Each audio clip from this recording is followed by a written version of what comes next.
समय पहले की बात है। एक दूर देश में एक महान सुल्तान हकीमुद्दीन शासन करता था। वह एक न्यायप्रिय और दयालु शासक था। उसके महल में ऐशो आराम की कोई कमी नहीं थी, लेकिन उसकी सबसे बड़ी दौलत उसकी इकलौती बेटी शहजादी गुलनाज थी। गुलनाज सिर्फ सुंदर ही नहीं बल्कि नेक दिल और समझदार भी थी। वह गरीबों की मदद करती और हमेशा सच्चाई का साथ देती। सुल्तान को अपनी बेटी पर गर्व था और चाहता था कि उसका निकाह किसी बहादुर और ईमानदार व्यक्ति से हो। राज्य में एक गरीब लकड़हारा रहीम अपने छोटे से झोपड़े में रहता था। रहीम मेहनती और ईमानदार इंसान था। वह हर सुबह जंगल जाता, लकड़ियां काटता और उन्हें बाजार में बेचकर अपनी रोजी रोटी कमाता। रहीम के पास कोई महल नहीं था, कोई नौकर चाकर नहीं थे, लेकिन उसके पास सबसे बड़ी दौलत थी उसका ईमान। वह हर हाल में सच्चाई और ईमानदारी पर कायम रहता था। एक दिन रहीम रोज की तरह जंगल में लकड़ियां काट रहा था। अचानक उसकी कुल्हाड़ी उसके हाथ से फिसलकर नदी में गिर गई। वह बहुत परेशान हुआ,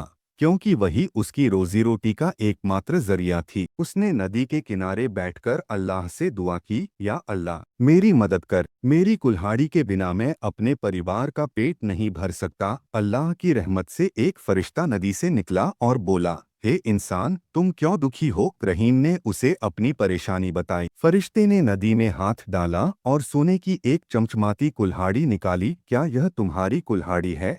फरिश्ते ने पूछा। रहीम ने ईमानदारी से जवाब दिया, नहीं, मेरी कुल्हाड़ी साधारण लोहे की थी। फरिश्ता मुस्कुराया और इस बार चांदी की कुल्हाड़ी निकाली। क्या यह तुम्हारी कुल्हाड़ी है? रहीम ने फिर सिर हिला दिया, नहीं, मेरी कुल्हाड़ी तो साधारण थी। आखिर में फरिश्ते ने उसकी असली लोहे की कुल्हाड़ी निकालकर उसे दिखाई। रहीम खुशी से बोला, हाँ, यही मेरी कुल्हाड़ी है।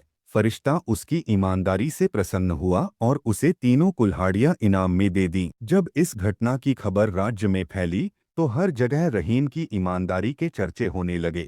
यह खबर महल तक भी पहुंची। शहजादी गुलनाज को यह सुनकर बहुत अचंभा हुआ। उसने सोचा, क्या सच में कोई इंसान इतना ईमानदार हो सकता है? मुझे इसे परखना चाहिए। उसने अपने पिता सुल्तान से कहा, अब्बा हुजूर, मैं अपनी शादी किसी अमीर या राजकुमार से नहीं करना चाहती। मैं सिर्फ किसी सच्चे और ईमानदार इंसान से निकाह करूंगी। सुल्तान को यह सुनकर हैरानी हुई, लेकिन वह अपनी बेटी की समझदारी से वाकिफ थे। राजे ने अपने नौकरों को हुक्म दिया कि वे रहीम को महल बुलाएं। जब सुल्तान के सैनिक रहीम के घर पहुंचे तो वह बहुत घबरा गया। क्या मैंने कोई गलती कर दी? उसने डरते हुए पूछा। सैनिक बोले, नहीं, सुल्तान तुम्हें महल बुला रहे हैं। रहीम महल पहुंचा और सुल्तान के सामने सिर झुकाकर खड़ा हो गया। सुल्तान ने कहा, रहीम, मैंने तुम्हारी ईमानदारी के बारे में सुना है। अगर तुम्हें बिना मेहनत के दौलत और सम्मान मिले तो क्या तुम उसे स्वीकार करोगे? रहीम ने जवाब दिया, नहीं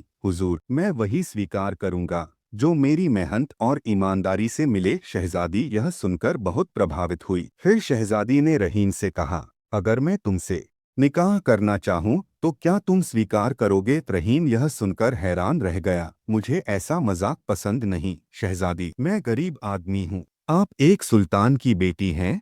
शहजादी मुस्कुराई और बोली, यही मेरी परीक्षा थी। तुमने लालच नहीं किया। तुम सच में नेक और सच्चे इंसान हो। मैं तुमसे निकाह करना चाहती हूँ। सुल्तान ने भी हामी भर दी। शाही महल में धूमधाम से रहीम और शहजादी का निकाह हुआ। रहीम को सम्मान और इज्जत मिली, लेकिन उसने अपनी सादगी और ईमानदारी को कभी नहीं छोड़ा। सुल्तान ने उसे अपने राज्य का वजीर बना दिया और रहीम ने भी न्याय और सच्चाई से अपनी जिम्मेदारियां निभाईं। कहानी से सबक: एक, ईमानदारी हमेशा सम्मान दिलाती है। 2, अल्लाह सच्चे और नेक लोगों को इनाम देता है। 3, लालच नहीं करना चाहिए बल्कि अपने हक पर संतोष करना चाहिए। इस तरह रहीम की सच्चाई ने उसे लकड़हारे से शाही महल तक पहुंचा दिया और उसने इस्लाम के उसूलों पर चलते हुए पूरी जिंदगी गुजारी।